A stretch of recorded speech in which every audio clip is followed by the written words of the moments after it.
Good evening, folks. You know what? It's really late and I really have to get to bed.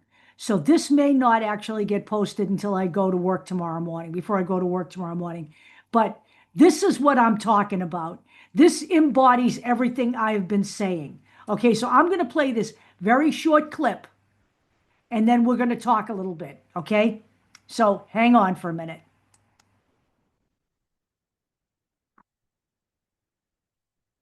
I want you to pay attention here, okay, and listen to what she is saying. Caitlin Clark had a career night on the best stat line she's ever put up.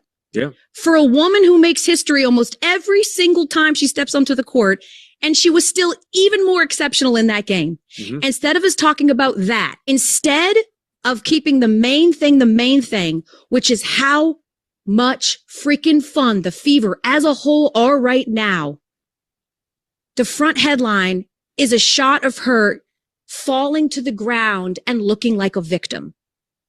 Caitlin Clark is a dog in the best possible way. And her play is not only dictating, but demanding that we talk about her play. And we are still on this. She is absolutely right.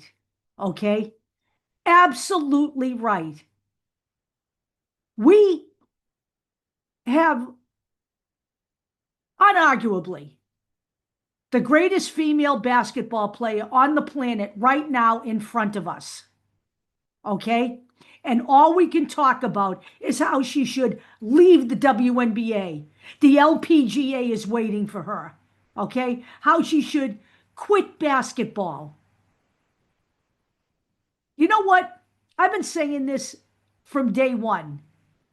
Okay? We have lost focus here. We ought to be talking about how great Caitlin Clark truly is.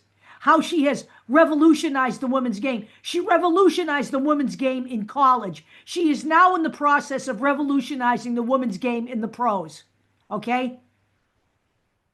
People like her don't come into a league without some kind of pushback. It has never, ever not been so.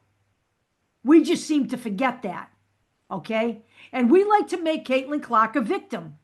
Caitlin Clark played with boys because there was nowhere for her to play with girls where she lived, where she was growing up. Okay? And when she came home and whined about how she was being treated or that she didn't win, her parents didn't tell her to quit. They didn't tell her, well, don't play with the boys, honey. Stay in your little cocoon.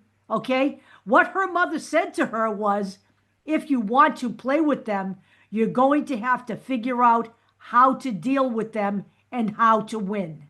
Okay? Caitlin Clark isn't a quitter. Okay? Her fans may want to, and I'm not talking about all her fans. So please, folks, if you're on my video comment list, don't internalize this because this is going on all over the internet. I don't know where you guys spend your time, but I am on the internet constantly. I watch your videos on TikTok, on Instagram, on YouTube, on Facebook, on every possible venue there is. And there is all of this stuff going on. Almost no one pays attention to her as a basketball player. What they pay attention to is Caitlin Clark when she gets knocked to the ground. Well, you know what? Let me tell you something. Do I agree that she was targeted in her freshman year? Yeah, she was. Okay? But you know something? Caitlin Clark broke 62 rookie records. In fact, she broke the record for breaking records. She did not let that stop her. She did not let it stop her from being the rookie of the year. Okay? She doesn't let anything stop her.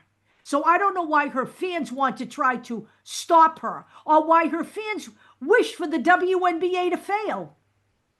Do you realize that if the WNBA fails, you won't be watching Caitlin Clark anymore? Are you waiting for her to turn golf pro? She's not going to turn golf pro. She doesn't love golf that way. Golf is not her life. Basketball is her life.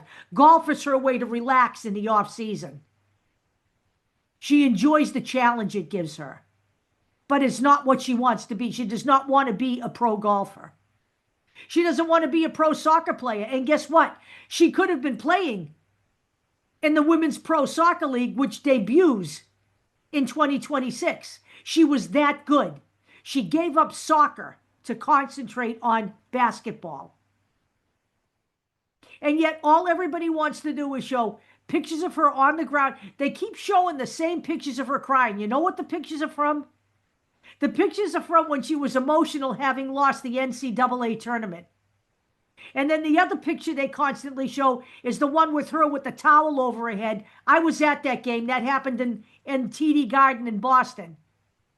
And it wasn't because she was a victim in that instance. It was because she realized that she had finally pulled her groin so badly that she wouldn't be able to play again for a long, long time. And as it turned out, it ended up being the rest of the season. But yet, every single time you see a picture of her somewhere, it's her looking like she's a weak little woman who is constantly being victimized. That is not what's going on here. That is not what's going on here. Caitlin Clark isn't worried about that. Caitlin Clark doesn't back down. Caitlin Clark didn't back down against Marina Mabrey. She didn't back down against J.C. Sheldon. She's not going to back down. And she's also not going to quit basketball. All right? And I also have an article. I will post it again about how she thinks it's absolutely ridiculous that people believe that women who are competitive, physical, and tough are violent. And they shouldn't be physical or tough. And they shouldn't be fiery and competitive. And Caitlin Clark thinks that's absolutely ridiculous. She said women who have played sports forever have been that way. So my suggestion is, let's listen to what Caitlin Clark says. Let's stop listening to the people who want to create drama.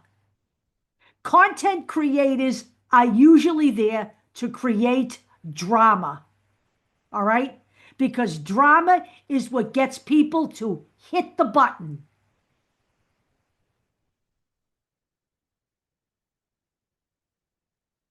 You know, I was at a family gathering on Thanksgiving, and somebody said to me that the, quote, penchant for violence, this was a guy, the penchant for violence in the WNBA is something like he's never seen in sports. And I looked at him and I said, are you watching the WNBA? And he looked at me, and I knew instantly he wasn't. So let me tell you what I do, okay? I have Fubo. I bought Fubo, and I'm paying $100 a month so that I can watch the Fever. All right? There were only 4 games that I could not get this year, but I could buy them elsewhere, game by game, okay? But in addition, I also were able to get other WNBA games on Fubo, a lot of them. And I have watched a significant amount of WNBA basketball this year. Now, do I think they have a problem? I do. I think they have a problem with the whistle not being blown. That's what I think. And do I think there are some dirty players? I do. There are some dirty players in almost every sport. There are dirty players in the NBA. There were dirty players in the NBA in the 80s and 90s. There were dirty players in the 70s. There have always been dirty players. There are dirty players in hockey. There are dirty players in baseball. There are pitchers who throw at people.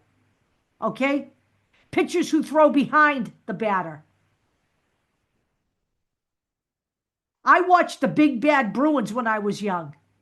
And I watched some guy hit Teddy Green a Bruins defenseman on the head and give him a metal plate as a parting gift. Okay? There are always those players in every sport, in every league, regardless of gender.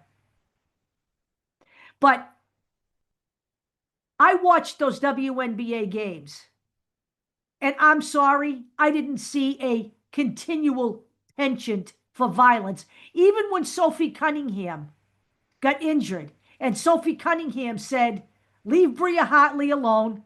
It was not on purpose." People would not stop. People pretty much told Sophie Cunningham she didn't know what the hell she was talking about. Or that she was afraid of getting fined, so she kept her mouth shut.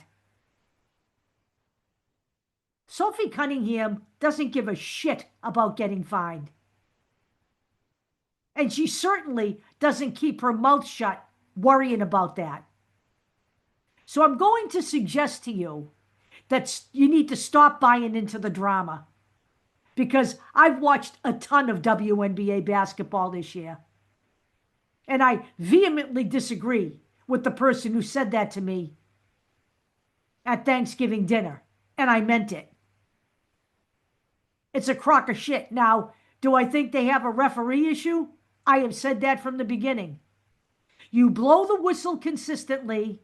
You apply the punishment evenly, and all of this stops, because people will get away with what they can get away with. I see it at work every single day. Okay? You tell people to stop what they're doing, scrolling through their phones instead of working, sitting around instead of paying attention to customers. Okay? You tell people that 100 times, if you don't stop it, we're going to write you up, but you never write them up. They don't stop. Until there are consequences, it doesn't stop.